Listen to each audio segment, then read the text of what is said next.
नमस्कार, मरुधर बुलेटिन में आपका स्वागत है। जैसा कि आज मुंबई में कंगना रनौत के मणिकर्णिका स्टूडियो को कहीं ना कहीं बीएमसी ने ध्वस्त करने की प्लानिंग की थी, लेकिन कहीं ना कहीं 2 घंटे बाद बीएमसी का पीला पंजा कुछ हिस्से को ध्वस्त करने के बाद मजबूरन लौटना पड़ा, बैरंग लौटना पड़ा। हमारे साथ श्री राष्ट्रीय राजपूत करनी सेना के राष्ट्रीय अध्यक्ष सुखदेव सिंह जी है। सुखदेव जी, आज कंगना रनौत को आपने बिल्कुल एयरपोर्ट से मणिकर्णिका तक पहुंचाने की जिम्मेदारी ली थी। कहीं ना कहीं एयरपोर्ट पर आप सफल हुए, लेकिन बीएमसी ने अपना पीला पंजा एक बार चलाने में सफल रही, कुछ घंटे तक सफल रही, लेकिन कहीं ना कहीं सफल रही। क्या लगता है?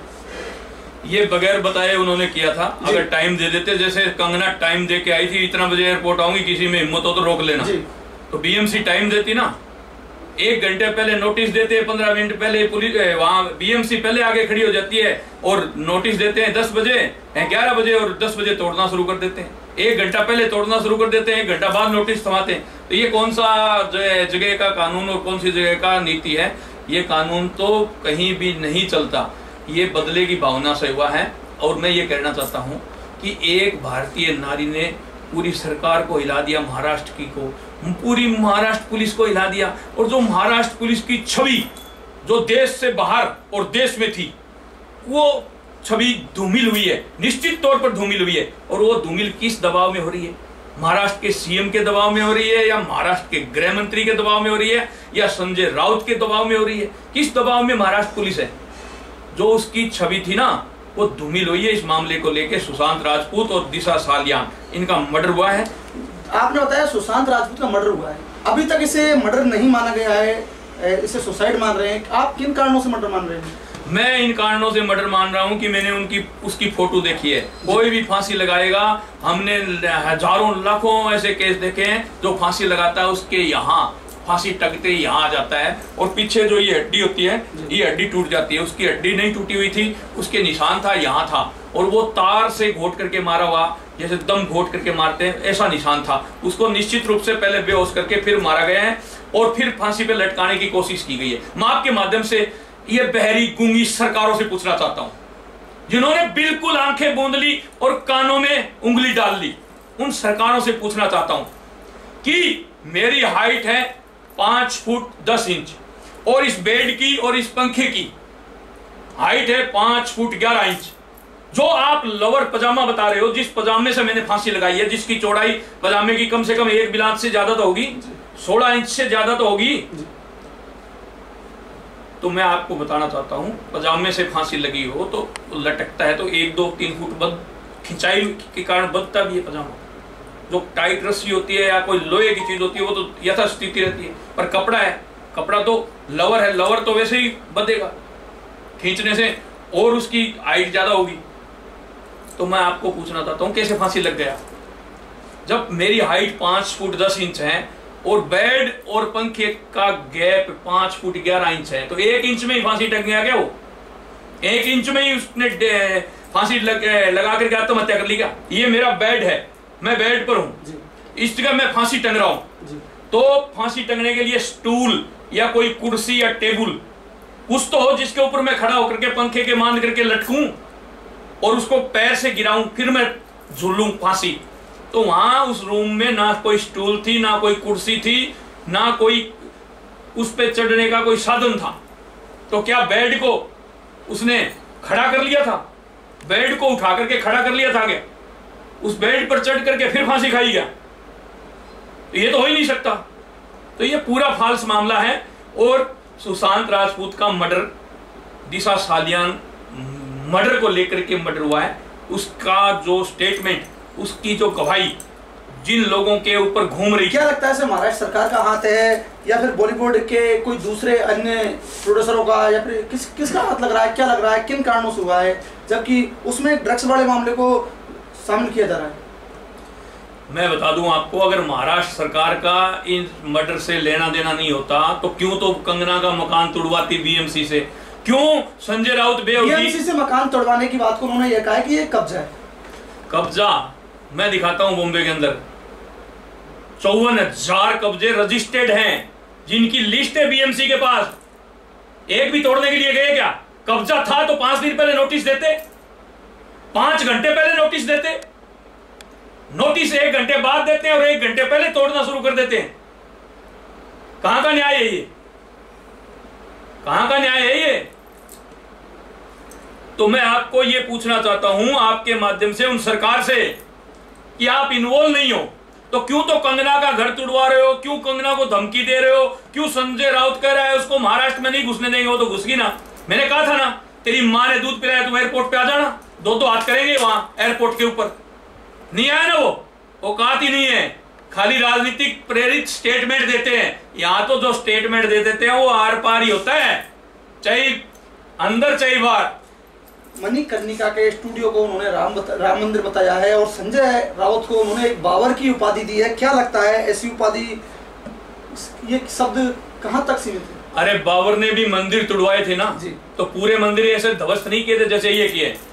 वो ऑफिस को तोड़ा ना जी। उस ऑफिस के अंदर बड़ी सी एक मूर्ति थी जी। थोड़े दिन पहले कंगना ने उसकी पूजा करते हुए पोस्ट भी शेयर की थी। उस मूर्ति को भी तोड़ा उन्होंने, वो कचरे के अंदर वहां पड़ी है, कचरे के ढेर में। अरे देवी देवताओं को नहीं बख्शा, जो बाला साहब ठाकरे के नाम से अंडरवर्ल्ड कांपा करता था, आज बाला साहब ठाकरे का जो मुकाम खड़ा किया हुआ है उसकी सिक्की सिकाई रोटी खा रहे हैं, सेकड़ी नहीं पड़ रही इनको। आपने बाला साहब ठाकरे का नाम लिया है, इधर कंगना का नाम लिया है, समाज के साथ है करनी सेना या फिर कंगना के साथ है? कंगना के साथ है, सच्चाई के साथ है जी।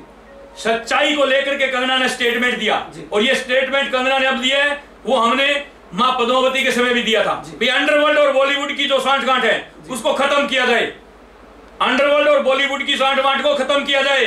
ये ड्रग्स नेटवर्क आ गया ना सामने, ये अंडरवर्ल्ड का ही तो काम है। ये अंडरवर्ल्ड के दबाव में तो यहाँ के भांड जो हीरो हीरोइन बताते हैं, कुछ लोग हीरो हीरोइन उनकी सेल्फियों के चक्कर में फिरते हैं, वो भांड हैं बहरूबिये। दिन में 4-4 रोल बदलते हैं, एक पिक्चर के अंदर बेटी, दूसरे में माँ, तीसरे में पत्नी। तो ये इनका कोई वो सिस्टम नहीं है। मैं बता दूं आपको, अंडरवर्ल्ड और बॉलीवुड के बीच की सांठगांठ थी तो अंडरवर्ल्ड बाला साहब के नाम से कांपा करता था। बाला साहब कोई सीएम थोड़ी थे, पर बाला साहब सुप्रीमो थे। उन्होंने शिवसेना को नींव से सींच करके पेड़ बनाया और उस पेड़ की टहनी पर खड़े होकर के उनके पुत्र और उनके परपोतर उसी टहनी को काट रहे हैं। तो ये आप बताओ इसमें कंगना कहां गलत है? कंगना को आपने आज एयरपोर्ट पर रिसीव करने की जिम्मेदारी ली, कहीं ना कहीं करनी सेना आज उसमें सफल हुई है। क्या लगता है ये एक संजय राउत ने जो धमकी दी थी सुनियोजित धमकी है या फिर ये बॉलीवुड से बदले की भावना से काम कर रहे हैं? क्या लगता है? संजय राउत बॉलीवुड से बदले की भावना से काम ही नहीं करता, वो तो उनकी बढ़वागिरी करता है। बदले की भावना से अगर काम करता तो ये बात ही नहीं होती। संजय राउत तो वो राग गाता है जो कभी इस देश को लूटने के लिए जो मुगल आक्रांत आए थे, बाबर जैसे लोग, उनकी भाषा, उनकी टोन संजय राउत में नजर आने लग गई है मुझे। तो संजय राउत तो बॉलीवुड वालों के साथ, और सबसे बड़ी बात मुझे दुख उस बात का हुआ कि जिस परिवार के मुखिया जो बाला साहब ठाकरे थे, जिनको हम आदर्श मानते हैं, मैं भी रुद्राक्ष की माला उनको देख के पहनता हूं, बाला साहब ठाकरे से प्रेरणा ली। और उस ठाकरे के परिवार के लोग नाइट पार्टियों में जाकर के नचनियों के साथ नाचे, डांस करे, नाइट बिताए, कोई विरोध करे तो उसकी हत्या करवा दे या कर दे। बड़ा दुख होता है इस बात को। शिवाजी की नगरी महाराष्ट्र को, मुंबई को माना जाता है, उसमें कंगना कहीं ना कहीं अपना एक स्टूडियो लेकर बैठी है। उसी मुंबई को, उसी महाराष्ट्र को उन्होंने एक पीओके से उपाधि दी है। क्या लगता है? अरे कंगना ने इस महाराष्ट्र का नाम रोशन नहीं किया क्या? गोल्ड मेडलिस्ट है। आज उसे पीओके कहा है। आज उसको पीओके क्यों कहा? जी, क्यों कहा गया है पीओके, बताओ आप? इसलिए कहा गया है कि पाक वाले भी अपने जो सैनिक वहां बॉर्डर पर लगे हुए हैं उनके साथ ऐसा व्यवहार नहीं करते जैसा व्यवहार शिवसेना कंगना के साथ कर रही है। और सिर्फ एक सच्चाई की बोलने के कारण, सच्ची बात रखने के कारण। और कंगना ने कौन सा मातोश्री पे कब्जा कर लिया जो इतनी फड़फड़ा रही है शिवसेना? तमाम राज्यों से, तमाम अलग अलग जगहों से आज करणी सैनिक मुंबई पहुंचे हैं। लगभग कितना आंकड़ा है? करणी सेना कब तक उनके साथ रहेगी? करणी सेना का आगे क्या रुख रहेगा? जब जब कंगना सच्चाई पे खड़ी होगी, मैं उसके बैकग्राउंड पे नहीं जाना चाहता, जब जब सच्चाई पे खड़ी होगी, जब जब हिंदू देवी देवताओं पर पिक्चर बनाएगी, जो हमारे पूर्वजों ने इतिहास बनाए, जो हिंदुस्तान को कायम रखने में जिन लोगों ने अपना योगदान दिया, उनके ऊपर पिक्चर बनाएगी और इतिहास के साथ कोई छेड़छाड़ नहीं करेगी, तो हम उसके साथ कंधे से कंधा मिला करके खड़े रहेंगे। जब जब उसको जरूरत पड़ेगी करणी सैनिक पहुंचेंगे। और आज महाराष्ट्र महिला बिग, गुजरात महिला बिग, गुजरात पुरुष टीम, महाराष्ट्र पुरुष टीम, हरियाणा से, दिल्ली से, राजस्थान से, काफी स्टेटों से वहां लोग पहुंचे थे और पुरजोर तरीके से कंगना का समर्थन किया और वहां से शिव सैनिकों को खदेड़ने का काम भी किया। आगे बीएमसी ने जो ध्वस्त किया है, उसके बाद हाईकोर्ट ने उस पर रोक लगा दी है, आगे इसे ध्वस्त नहीं किया जाए। क्या लगता है, करणी सैनिक भी वहां पहुंचेंगे, नहीं पहुंचेंगे, क्या लगता है? करणी सैनिक आज गए थे जी, पर वो वहां लेट पहुंच पाए। करणी सैनिक पहुंचे उससे पहले पुलिस के वहां 500 जवान तैनात थे जी। एक मकान को तोड़ने के लिए 500 जवान पुलिस के तैनात थे वहां के। महाराष्ट्र का रोजनामचा देखना, किस किस थाने से कहां से पुलिस लाइनों से रवानगी हुई है। पूरे महाराष्ट्र पुलिस को मुंबई में बुला रखा था। आज महाराष्ट्र का ग्रामीण इलाका आज पुलिस से खाली था। आपने कहा था हमें पहले जानकारी नहीं थी, अगर आपको पहले जानकारी होती तो क्या ये मणिकर्णिका टूटता, नहीं टूटता, क्या रेखा रहती? अरे उंगली नहीं लगाने देते। तोड़ना तो बहुत दूर की बात है, उंगली भी नहीं लगाने देते। ऐसा क्या रुख अपनाते हैं? जो बीएमसी रुख अपना रही थी वही हम अपनाते हैं। लोकतंत्र में हिंसा की कई जगह है? लोकतंत्र में किसी का मकान तोड़ने की जगह है। अगर मकान तोड़ने की जगह है तो उनके हाड़ पैर तोड़ने की भी जगह हमारे पास है। जो आज आकर के हमारा जो खून पसीने की कमाई से इतना महंगे एरिया के अंदर बड़ा मुश्किल से आशियाना बनता है। मुंबई में खोली बोलते हैं, खोली समझते हो? 8 फुट 8 बाई 8 में 10 आदमी सोते हैं, वो मुंबई है वहां। और उसके अंदर आलीशान ऑफिस जिसमें देवी देवताओं की फोटो लगी हुई हो और उनको भी कचरे में डाल दे तोड़ के। शिवसेना ने ये आज मकान नहीं तोड़ा, ये मणिकर्णिका नहीं तोड़ा, ये ऑफिस नहीं तोड़ा, खुद का आने वाला भविष्य है उसको उन्होंने तोड़ा है। किन्होंने? शिवसेना के मुख्यमंत्री उद्धव ठाकरे ने। और वो क्यों तोड़ा? वहां गठबंधन है। गठबंधन है तो लगता है वो गठबंधन की चाल नहीं है इसमें। गठबंधन की चाल है या नहीं है, शरद पवार जी का बयान आ चुका है कि जो बीएमसी ने ये कार्रवाई कंगना राउत के मकान पे की है ये गलत की है। उनके साथ में जो गठबंधन में वाली पार्टी है वो उसके खिलाफ है कि जो निर्माण तोड़ा है उसके हम खिलाफ हैं। फिर क्या लगता है, संजय की हठमंदता है या शिवसेना में उद्धव ठाकरे साथ हैं, क्या लगता है? अरे शिवसेना को मैंने पहले भी बोला था, आज फिर कह रहा हूं आपके माध्यम से जी, कि क्या धृतराष्ट्र दुर्योधन को बचा पाया था? क्या धृतराष्ट्र दुर्योधन को बचा पाया था? तो पुत्र धर्म छोड़ दो, राज धर्म निभाओ। पुत्र के मुंह में जो शिवसेना का मुकाम बाला साहब ने खड़ा किया था उसको खत्म मत करो। ये बात मैंने उनको बार बार समझाई है पर वो मानते ही नहीं, उनके समझ में ही नहीं आ रही। उनके शनि बैठा है, माथे पर शनि बैठा है और शनि जहां बैठता है वहां विनाश होता है। शनि बैठा था रावण के ऊपर सीता को लेकर के, उसका विनाश हुआ। कौरवों पर द्रौपदी को लेकर शनि बैठा था, उनका विनाश हुआ। तो जहां जहां महिलाओं पर अत्याचार हुआ है, भारतीय नारी पर अत्याचार हुआ है, वो मिट गए।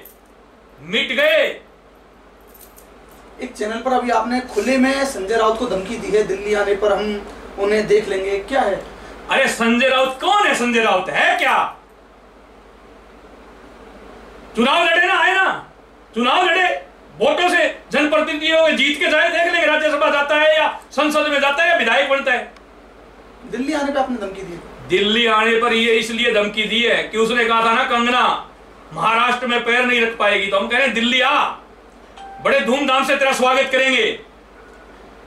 जरूरत पड़ी अगर कंगना से माफी नहीं मांगी, देश से माफी नहीं मांगी, तो जरूरत पड़ी तो उसको जूतों की माला भी पहनाएंगे और उसका थोड़ा पेंट सेंट करके ब्लैक कलर से और थोड़ा चेहरा भी सजाएंगे।